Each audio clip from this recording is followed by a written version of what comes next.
Hello dear students, I extend a very warm welcome to all of you in the English class. I'm sure you all are doing good. You all are happy, healthy and safe in your homes. Do take very good care of yourself, children. Be happy, stay healthy and stay safe. This is our English class, children. So, take out your English course book, main course book, which is Wordsworth English Reader, and open page number 81. We are doing the lesson Jingo and Tingo, which is lesson number 8. I've already explained the story so many times, and now we have started with the exercises. Story अभी सबको मालूम है, सबको समझ में आ गई. बहुत बार मैंने स्टोरी एक्सप्लेन किया है, तो अभी सबको स्टोरी समझ में आ गई होगी, आई एम श्योर. एंड अभी इसका हमने वर्ड्स भी कर लिए थे. We have done the word meanings also and we have started with the exercises now. Exercises में हमने in the previous class we did comprehension exercises. Comprehension exercises are there to check your understanding. Comprehension exercises मैंने बताया था वो understanding को check करने के लिए होती है. अंडरस्टैंडिंग मतलब आपने लेसन को कितना समझा, लेसन में जो सीक्वेंस ऑफ इवेंट्स है कि कब क्या हुआ, किसके बाद क्या हुआ, किसके बाद क्या हुआ, वो याद है कि नहीं याद है, ये सारी चीजें चेक करने के लिए comprehension exercises करते हैं हम. So in comprehension exercises we did read the sentences and take the correct ones, and then we did question answers. Today we will be doing grammar exercises. ठीक है, the exercises which are based on grammar. Like in every lesson there are some exercises to check your understanding. Some exercises are grammar based. कुछ exercises होती है जो कि which are there to improve your vocabulary. जैसे word building है, word building is there to improve your vocabulary, मतलब words की knowledge, words की नॉलेज बढ़ाने के लिए वर्ड बिल्डिंग है. उसके बाद फिर talk time is there to improve your speaking skill, to improve your communication skill and then writing skill. माने in every lesson there are exercises based on all the 4 skills, that is listening, speaking, reading, writing and then grammar. So today we will start with grammar part.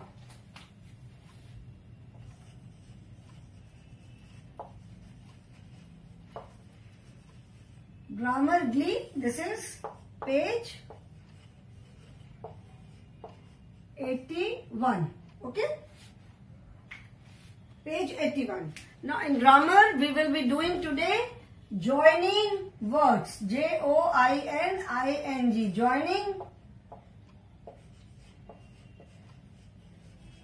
words. The words like and, but are used to join 2 words or 2 sentences. These are known as linking words or joining words. जैसा कि as you can make out from the heading itself, joining words. Joining का मतलब क्या होता है? Join मतलब जोड़ना. ठीक है, तो ये आपको लेसन इस टॉपिक की हेडिंग पढ़ के समझ में आएगा कि joining words means to join 2 words or to join 2 sentences. मतलब जो 2 वर्ड्स या 2 सेंटेंसेस को जो जोड़ने वाले वर्ड्स होते हैं, they are known as joining words और लिंकिंग वर्ड्स. लिंकिंग का मतलब भी है लिंक करना, मतलब भी जोड़ना. ठीक है, तो जॉइनिंग वर्ड्स और linking words both are same. And in grammar these words are known as conjunctions. Grammar में इन वर्ड्स को कंजंक्शंस बोलते हैं. जैसे nouns are there, pronouns are there, verbs, describing words. We have done all these prepositions. इतने सब हमने कर लिए थे. Joining words are known as conjunctions. Book में अभी हम ज्वाइनिंग वर्ड्स और लिंकिंग वर्ड पढ़ेंगे. In our lesson only and but. These are the two joining words which are given. And but. But there are many more joining words. ये दो words के अलावा भी और बहुत सारे joining words होते हैं. Right now we will limit ourselves to and but. अभी हम सिर्फ and और but these two joining words सिर्फ इनके बारे में पढ़ेंगे. Okay, like meet Meenu and Nitin. ठीक है, मीनू एंड नितिन से मिलो. मीनू और Nitin. Meenu is wearing a red frock and blue shoes. Meenu ने red frock and blue shoes पहने हैं. Nitin is wearing yellow T shirt and green socks. He is wearing blue socks and black shoes. Meenu has long hair, but Nitin has short hair. Now the question is that where do we use and where do we use but? अभी ये जो these are the two joining words, इनमें से हम and को कहाँ use करते हैं and but को कहाँ यूज करते हैं. ठीक है. Now see the example, Meenu and Nitin. Meenu or Nitin. Meenu is wearing a red frock and blue shoes. Meenu ने red frock और blue shoes पहने हैं. Nitin is wearing yellow t-shirt and green shorts. Nitin ने yellow t-shirt और green socks पहने हैं. Green shorts. He is wearing blue socks and black shoes. उसने blue socks और ब्लैक शूज पहने हैं. Meenu has long hair but Nitin has short hair. Meenu के लंबे बाल हैं लेकिन नितिन के छोटे बाल हैं.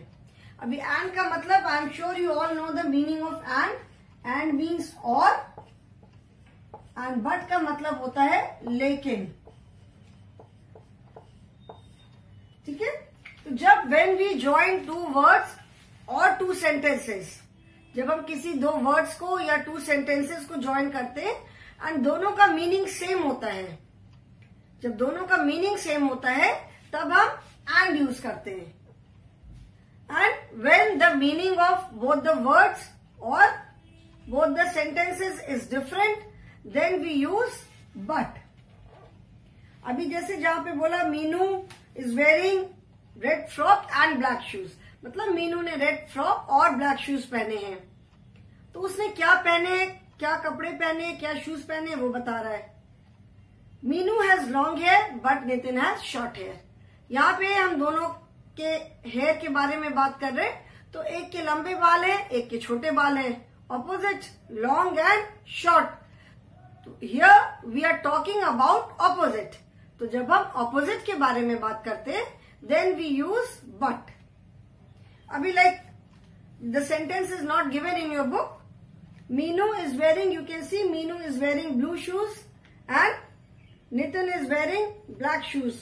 सो if we compare their shoes we can say that Meenu is wearing blue shoes but Nitin is wearing black shoes.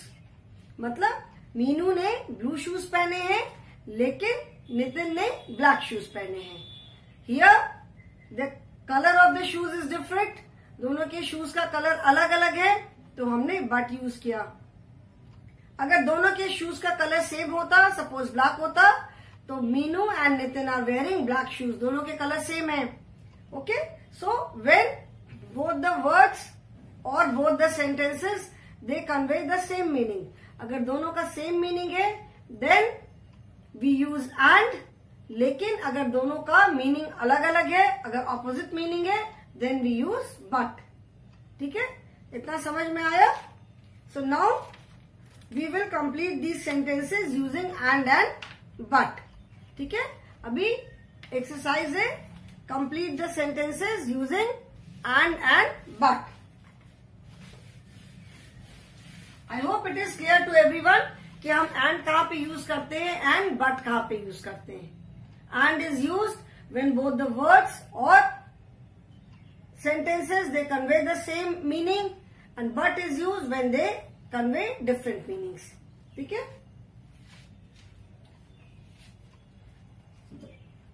Complete the sentences using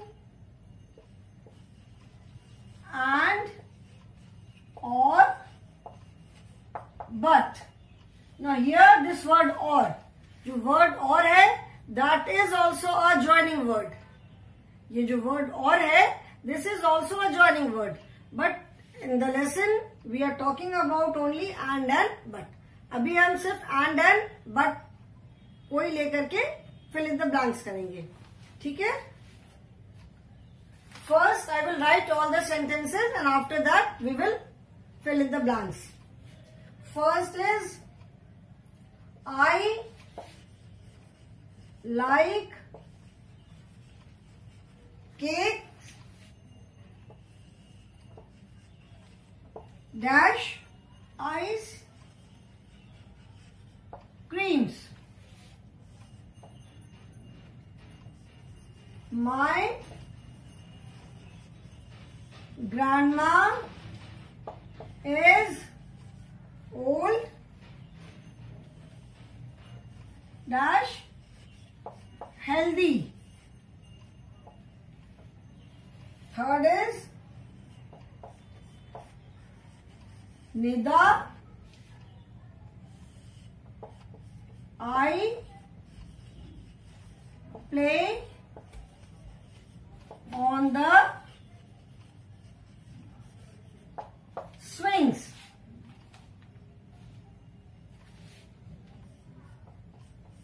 I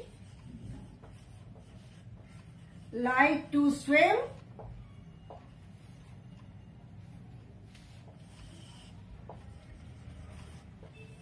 my friend likes to skate. One more sentence is there, children, but there is no space on the board. So let us first complete these 4 and after that we will do the 5th one.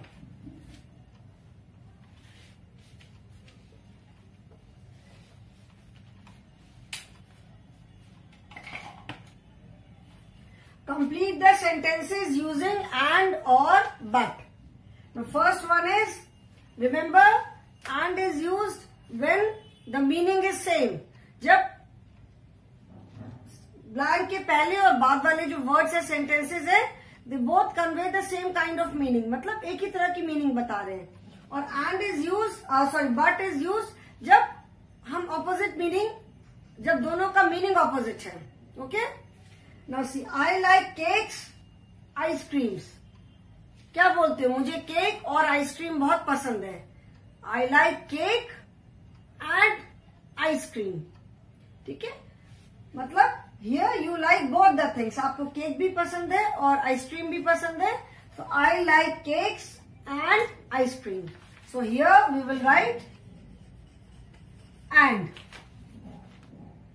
Now second is my grandma is old dash healthy. Now just think कि क्या होगा यहाँ पे, and या but.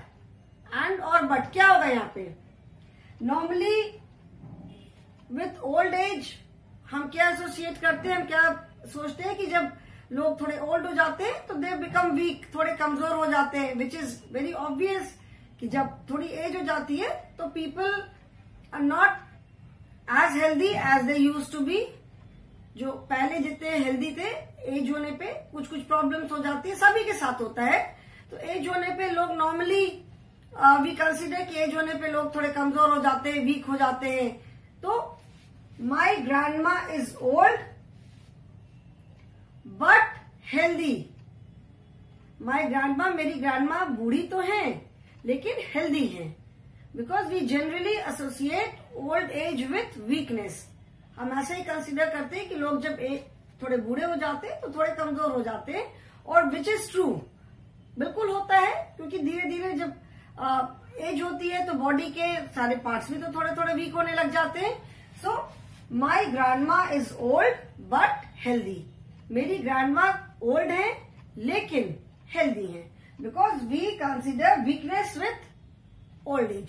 तो अगर यहाँ पे वीकनेस होती, वीक अगर होता, then it would have been and. My grandma is old and weak. मतलब मेरी ग्रैंडमा बूढ़ी और वीक है. But since it is healthy so we will write, क्योंकि ओल्ड के साथ old and healthy these are opposites. Old and healthy दोनों match नहीं करते. ओल्ड के साथ वीकनेस होगा. Young and healthy, old and weak. So my grandma is old but healthy. Old है लेकिन हेल्दी है. ठीक है. Third is Nida I play on the swings. Nida and I मतलब निदा और मैं स्विंग्स पे खेलते हैं, झूलों पे खेलते हैं. So Nida and I play on the swings. हम लोग स्विंग्स पे खेलते हैं. I like to swim, my friend likes to skate. This part and this part they are not opposite, लेकिन डिफरेंट मीनिंग्स है. मुझे स्विमिंग पसंद है, मेरे फ्रेंड को स्केटिंग पसंद है. तो यहाँ पे क्या होगा? Both are different, both convey different things. मतलब मीनिंग अलग नहीं, लेकिन दोनों जो पार्ट्स है वो अलग अलग बातें कन्वे कर रहे हैं. तो I like to swim but my friend likes to skate. मुझे तो स्विमिंग पसंद है लेकिन मेरे फ्रेंड को स्केटिंग पसंद है. और my friend likes to skate but I like to swim. Because both of them like different things. दोनों को अलग अलग चीजें पसंद है. तो जब ऑपोजिट्स या अलग अलग दोनों के मीनिंग होता है, then we use but. So I like to swim but my friend likes to skate. मुझे स्विमिंग पसंद है लेकिन मेरे फ्रेंड को स्केटिंग पसंद है. Okay. So I hope these 4 are clear. One more is left. Fifth one rub कर दूं और you wish to write in your book. लिख लो.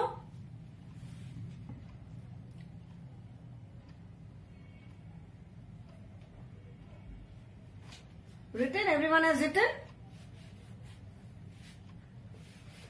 One more is there.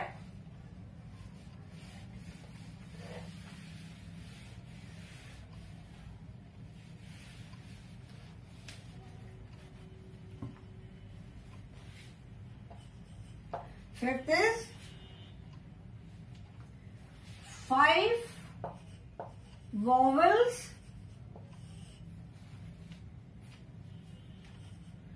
21 consonants,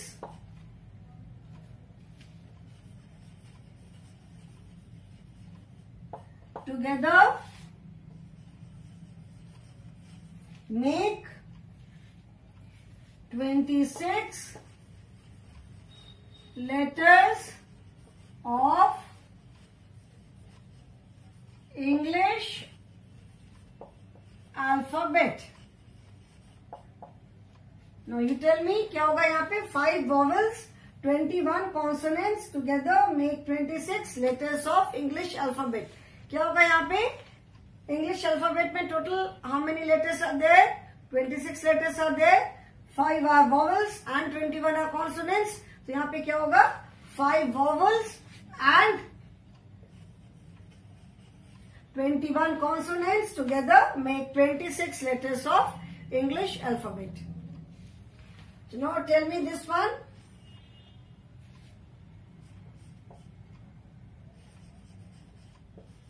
I am tall.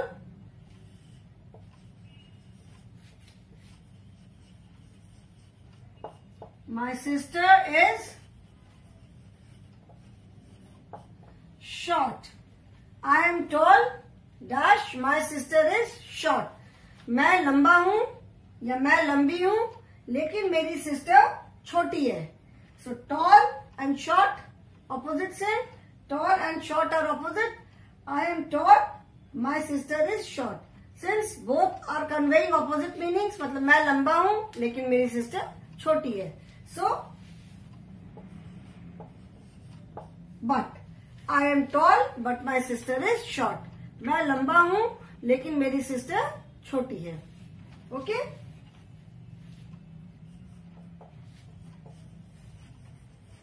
Rohan likes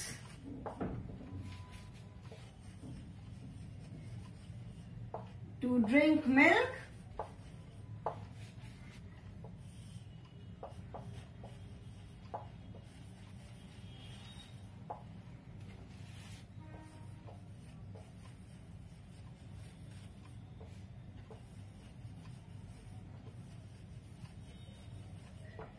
Rohan likes to drink milk.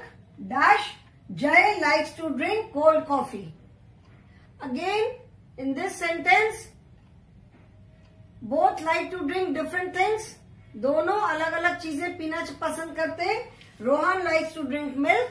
Dash. Jay likes to drink cold coffee.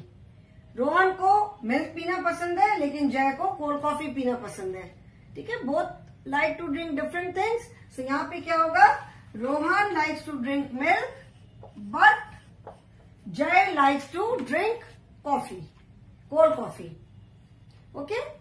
If I make a little difference in the sentence,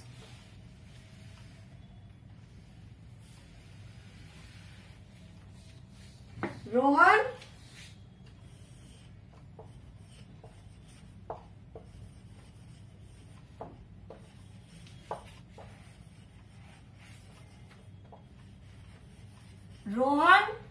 dash Jay like to drink milk. Here they both like to drink same thing. दोनों को milk पीना पसंद है. तो यहाँ पे क्या होगा? Here it will be Rohan and Jay. मतलब रोहन और जय दोनों को मिल्क पीना पसंद है. तो Rohan and Jay like to drink milk. Okay? So I hope the difference between and but is clear now. कि कहाँ पे हम and यूज करते हैं and कहाँ पे हम but यूज करते हैं. ये I hope clear हो गया सबको. So write this in your book, children.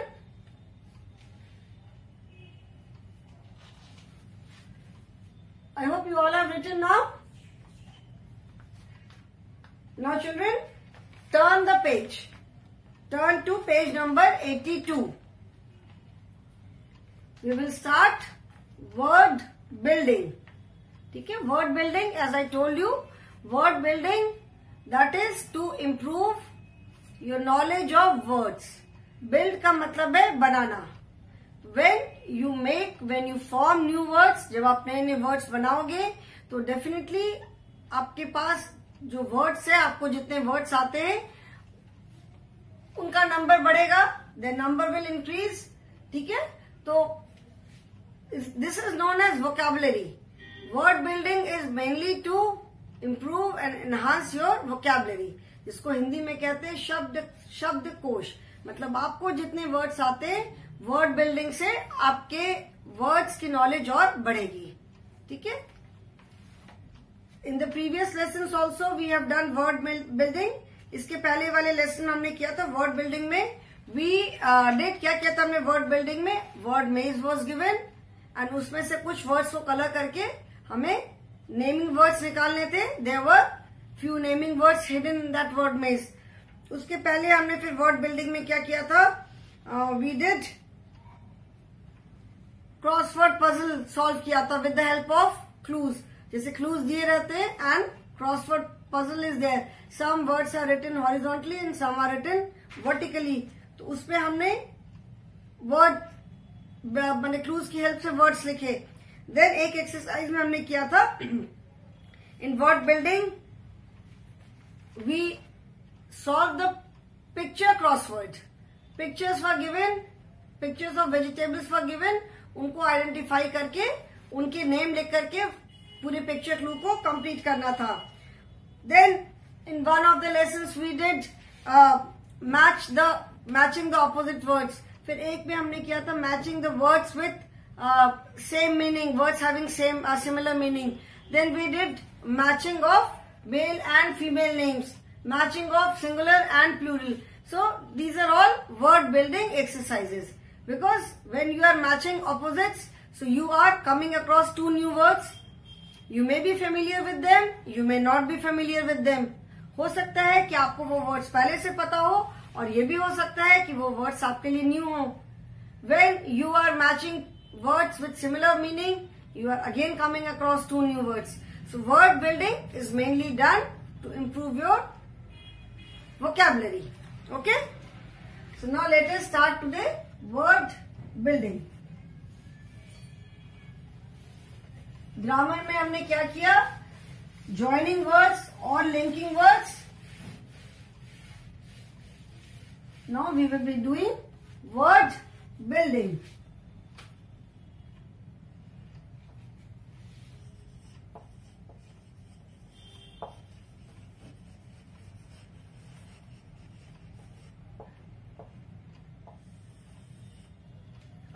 Now see here, notice the following words.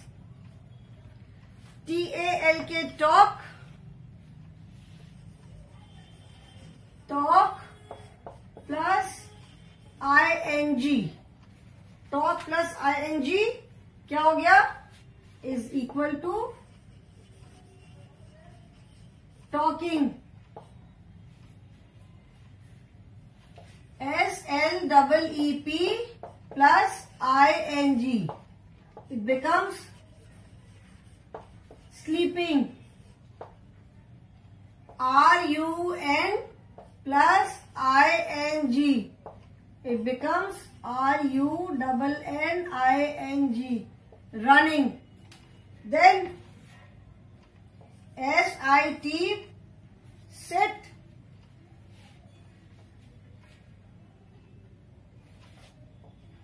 Plus I-N-G is equal to sitting. In all these words, we have added I-N-G. So we can add I-N-G to some words, while in some words we need to repeat the last letter of the word before adding I-N-G to them. Now the question is कि when do we add I-N-G? ये words में हमने आई-एन-जी क्यों add किया है? What is the reason? कि words में हमने सारे वर्ड्स में आई-एन-जी ऐड कर दिया. What is the reason behind it? While explaining the lesson, इसके पहले वाले लेसन में भी मैंने बताया था, आई-एन-जी जैसे वो पोएम हमने किया था, Where is the caterpillar hiding today? I-N-G is added to any action verb. Talk, sleep, run, sit. These are all action words. I-N-G cannot be added to any word. ऐसा नहीं है कि आप किसी भी वर्ड में I-N-G ऐड कर दो. I-N-G is added only with action words. जो action words या doing words होते, we add I-N-G only with those words. Okay? So I-N-G is added when we are showing something which is happening right now. मतलब अभी कोई काम हो रहा है, then we add I-N-G. Like if you wish to say, मैं अभी class attend कर रहा हूं. अभी मैं बात नहीं कर सकता. I am attending my classes right now. ठीक है, अभी मैं अपनी क्लास अटेंड कर रहा हूं. I am eating my lunch. I am writing in my notebook. Children are playing outside. बच्चे बाहर खेल रहे हैं. I am writing in my notebook. मैं अपनी नोटबुक में लिख रहा हूं. I am eating my lunch. मैं अपना लंच खा रहा हूं. तो दैट मीन्स इस सबका सेंटेंस का मतलब ये हुआ कि अभी एट प्रेजेंट बच्चे बाहर खेल रहे हैं, या आप अपनी नोटबुक में लिख रहे हो, या आप खाना खा रहे हो, या आप अपनी क्लास अटेंड कर रहे हो. तो वेन जब हमें ऐसे काम के बारे में बताना होता है जो कि अभी हो रहा है, then we add I N G with the action verb. हम प्रेजेंट टेंस में भी आई-एन-जी लगाते हैं, एंड जो काम ऑलरेडी बीत चुका है उसके साथ भी आई-एन-जी लगाते हैं. बच्चे क्या कर रहे थे? Children were playing outside when started raining. बच्चे बाहर खेल रहे थे जब बारिश शुरू हो गई। ठीक है, so we add ING with past tense also. ING हम ऐड करते हैं जब हमें ये बताना होता है कि एनीथिंग, कोई काम अभी हो रहा है या किसी एक पर्टिकुलर टाइम पे, किसी खास टाइम पे वो काम हो रहा था। So that is why we add ING. Otherwise suddenly out of the blue हम कैसे किसी वर्ड के साथ आईएनजी ऐड कर देंगे, उसका कोई रीजन होना चाहिए आईएनजी ऐड करने का। Okay, so ING is added with words when we wish to show that some work is being done right now, अभी काम हो रहा है। ठीक है, तो talking TALK ING, sleeping SLEEP ING, here हमने सिंपली वर्ड के साथ ING लगा दिया। RUN plus ING, here we have repeated the last word, last letter, RUNN ING, and SIT plus ING, SITT ING. Here also we have repeated the last letter. ठीक है, so children, today I will stop here only. In the next class we will again do it in detail and then we will do the exercises also. Okay, so thank you so much children.